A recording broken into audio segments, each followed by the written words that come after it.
ಗಂಡು ಮಗು ಆಗಿಲ್ಲ ಎಂಬ ಕಾರಣಕ್ಕೆ ಪತಿಯೊಬ್ಬ ತನ್ನ ಪತ್ನಿ ಮೇಲೆ ಮಾರಣಾಂತಿಕ ಹಲ್ಲೆ ನಡೆಸಿರುವ ಘಟನೆ ಶಿವಮೊಗ್ಗ ಜಿಲ್ಲೆಯ ಹೊಸನಗರ ತಾಲೂಕಿನ ಅರಸಾಳು ಗ್ರಾಮದಲ್ಲಿ ನಡೆದಿದೆ. ಘಟನೆಗೆ ಸಂಬಂಧಿಸಿದಂತೆ ಅರಸಾಳು ಗ್ರಾಮದ ಕಿರಣ್ ಡಿಸೋಜಾ, ಅತ್ತೆ ಸೂರಿನ್ ಡಿಸೋಜಾ, ನಾದಿನಿ ನಿರ್ಮಲಾ ಮತ್ತು ಅಪ್ರಾಪ್ತ ಬಾಲಕಿಯೊಬ್ಬಳ ಮೇಲೆ ಪ್ರಕರಣ ದಾಖಲಾಗಿದೆ. ಹಿಂಸೆ ಕೊಡ್ತಿದ್ದಾರೆ, ಆದ್ರೂ ಸಹಿಸ್ಕೊಡಕ್ಕಾಗಿಲ್ಲ. ನನಗೆ ಬಹಳ ತುಂಬಾ ಶಿಕ್ಷೆ ಕೊಟ್ಟಿದ್ರು ನನಗೆ, ಆದ್ರೂ ಹೊಟ್ಟೆ ನುಂಗ್ಕೊಂಡು ಇದ್ದೆ ನಾನು. ಆಮೇಲೆ ನಾದ್ನಿ ಮಗಳು ಮತ್ತೆ ಅತ್ತೆ ನಮ್ ಸೇರಿ ತುಂಬಾ ಹೊಡೆದಿದ್ದಾರೆ ನನಗೆ, ತುಂಬಾ ಹಿಂಸೆ ಕೊಟ್ಟಿದ್ದಾರೆ ನನಗೆ. ಬೆನ್ ಮೇಲೆ ಅಲ್ಲಿ ಅಲ್ಲಿ ತುಂಬಾ ಗಾಯ ಮಾಡಿ ತುಂಬಾ ಗುದ್ದೆಲ್ಲ ಹೊಡೆದಿ ನನಗೆ ತುಂಬಾ ಹಿಂಸೆ ಕೊಟ್ಟಿದ್ದಾರೆ. ಆಮೇಲೆ ನಾನು ಅಲ್ಕಂತ ಮನೆ ಹೊರಗಡೆ ಬಂದೆ ನಾನು. ಅವಾಗ ನಮ್ ದೊಡ್ಡಮ್ಮ ನೋಡಿ ಪಾಪನು ಕರ್ಕೊಂಡು ಹೋದ್ರು. ಅವಾಗ ನನ್ಗೂ ನಮ್ಮ ಪಾಪನು ಸಾಯಿಸ್ತಾರಂತ ಕೂಗಿ ಕರ್ಕೊಂಡು ನಮ್ಮ ತಮ್ಮನ ಹತ್ರ ಹೋದ್ರು. ಅವಾಗ ನಮ್ಮ ತಮ್ಮ ಆಟೋ ಕರ್ಕೊಂಡು ಬಂದು ನನ್ನ ನೋಡಿ ಆಮೇಲೆ ಆಟೋ ಕರ್ಕೊಂಡಲ್ಲಿ ನನ್ಗೂ ಹೋದ್ರು. ಅಷ್ಟೊತ್ತಿಗೆ ನನಗೆ ಆಸ್ಪತ್ರೆ ಅಡ್ಮಿಟ್ ಮಾಡಿದ್ರು. ಅಡ್ಮಿಟ್ ಆದ್ಮೇಲೆ ಅಲ್ಲಿ ಆಂಬುಲೆನ್ಸ್ ಇಂದ ಕರ್ಕೊಂಡು ಹೋದ್ರು ನನಗೆ ಶಿವಮೊಗ್ಗ ಆಸ್ಪತ್ರೆಯಿಂದ ಅಲ್ಲಿ ಟ್ರೀಟ್ಮೆಂಟ್ ಎಲ್ಲ ಕೊಟ್ರು ನನಗೆ. ನಾನು ಅದನ್ನೇನು ಹೊಡಿತಾ ಇದ್ರು ನನಗೆ, ತುಂಬಾ ಕಷ್ಟ ಕೊಡ್ತಿದ್ರು. ಮನೆ ಬಂದು ಹಿಂಸೆ ಕೊಡ್ತಿದ್ರು, ಮನೆಯಿಂದ ಹೊರಗೆ ಹೋಗು ನೀನು. ನನಗೆ ಹಿಂಸೆ, ನನಗೆ ದುಡ್ಡಿಗೆಲ್ಲ ತುಂಬಾ ಬ್ಲಡ್ ಬಂದಿತ್ತು ನನಗೆ, ತುಂಬಾ ಗಿರ್ಬಿದ್ದು, ಕೈಯಿಂದ ಗಿರ್ಬಿದ್ದು, ಬೆನ್ನು ಎಲ್ಲ ತುಂಬಾ, ಕಣ್ಣಿಗೆಲ್ಲ ಗಿಬ್ರಿ, ಕೈಗೆಲ್ಲ ಪೆಟ್ಟು, ಗುದ್ದೆಲ್ಲ ಹೊಡೆದಿ ನಮ್ಗೆ ತುಂಬಾ ಪೆಟ್ಟು ಮಾಡಿದ್ದಾರೆ. ಕೋಲಲ್ಲೆಲ್ಲ ಸಮೇತ ಹೊಡೆದಿದ್ದಾರೆ ನನಗೆ.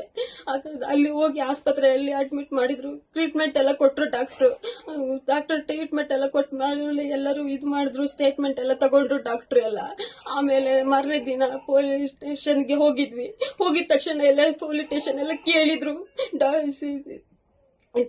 ಪೊಲೀಸ್ ಎಲ್ಲ ಕೇಳಿದ್ರು ಏನಾಯ್ತು ಏನಮ್ಮ ಏನಾಯ್ತು ಅಂತ ಎಲ್ಲ ಹೇಳಿದೆ ನಾನು. ಈ ತರ ಎಲ್ಲ ನನ್ಗೆ ತುಂಬಾ ಗೋಳ್ ಕೊಡ್ತಾ ಇದ್ದಾರೆ, ತುಂಬಾ ಇದು ಮಾಡ್ತಾ ಇದ್ದಾರೆ, ನನ್ಗೆ ಹಿಂಸೆ ಮಾಡ್ತಿದ್ದಾರೆ. ನಾದ್ನಿ ಬಂದು ನಾನು ಹೊರಗೆ ಹೋಗು ಅಂತ ಹೇಳ್ತಾ ಇರ್ತಾಳೆ, ಯಾವಾಗ್ಲೂ ದುಡ್ಡು ಕೊಡು ಅಂತ, ಮನೆಯಿಂದ ಹೊರಗೆ ಹೋಗು ದುಡ್ಡು ತಗೊಂಡ್ ಬಾ ಅಂತ ಯಾವಾಗ್ಲೂ ಹೇಳ್ತಾ ಇರ್ತಾಳೆ. ಪದೇ ಬರ್ತಾವ್ ಟಾರ್ಚರ್ ಕೊಡ್ತಾ ಇರ್ತಾಳೆ ನನಗೆ, ತುಂಬಾ ಹಿಂಸೆ ಕೊಡ್ತಿದ್ಲು ನನಗೆ. ನನ್ನ ಪಾಪುನು ಸಮೇತ ನೆಲಕ್ಕೆ ಮತ್ತೆ ನೆಲಕ್ಕೆ ಹಾಕ್ತಿದ್ರು. ಗಂಡು ಮಗು ಆಗಿಲ್ಲ, ಹೆಣ್ಮಗು ಆಗೈತಿ, ಗಂಡು ಮಗು ಆಗಿಲ್ಲ ಅಂತ ತುಂಬಾ ಟಾರ್ಚರ್ ಕೊಡ್ತಿದ್ರು. ನನ್ನ ಮನೇಲಿ ಹಿಂಸೆ ಮಾಡ್ತಿದ್ರು, ನನಗೆ ಊಟನು ಸಮೇತ ಹಾಕ್ತಿರ್ಲಿಲ್ಲ, ನನಗೆ ನೀರು ಸಮೇತ ಕೊಡ್ತಾ ಇರ್ಲಿಲ್ಲ, ನನಗೆ ತುಂಬಾ ಮಾಡ್ತಿದ್ರು ನನಗೆ. ಹೊಡಿತಾ ಇದ್ದಿದ್ರು, ಜುಟ್ಟಿಗೆ ಹಿಡ್ಕೊಂಡು ಹೊಡೆದಿದ್ದಾರೆ. ಆಮೇಲೆ ನಾನು ಹೋದೆ, ಕೂಗಿದೆ, ಜುಟ್ಟು ಹಿಡ್ಕೊಂಡು ಹೊಡ್ಕೊಂಡು ಏನು ಜೀವಾತ್ನೇ ತೆಗಿತೆ ನಾನು ಅಂತ ಹೇಳ್ತಿದ್ರು.